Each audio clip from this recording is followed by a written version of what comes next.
हा chocolate ball बनवायचा programme चालू आहे। त्यासाठी आम्ही घेतलेला आहे ते कोको पावडर, आमच्या आवडीचे बिस्किट मारी। तुम्हाला कोणते हवे असेल तर तुम्ही तुमच्या आवडीचे बिस्किट घेऊ शकता। त्याला मिक्सरमध्ये चांगला चुरा करायचा एकदम पिठासारखा आणि ते दोन्ही एकजीव करायचे। दोन्ही एकजीव झाल्यानंतर त्यात टाकायचा मिल्क मेडचा हा डब्बा मिळतो, 400 ग्रामचा डब्बा आहे, तो टाकायचा त्याच्यात आणि तिन्ही पण मिळून एकजीव करून घ्यायचं आणि भाकरीसारखं चांगलं मळून घ्यायचं। जसं आपण भाकरीला गोला करतो तसं मळून घ्यायचं। पिठासारखं मळून झाल्याच्या नंतर त्याचे छोटे छोटे गोले अशा हातावरती गोल करून घ्यायचे। हे बघा असे चॉकलेट मी चांगला वितळवून घेतलेला आहे, त्यात हे बॉल टाकलेले आहेत।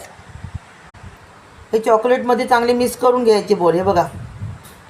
हे बघा असं मिक्स करून बाजूला ठेवायचे सुकायला।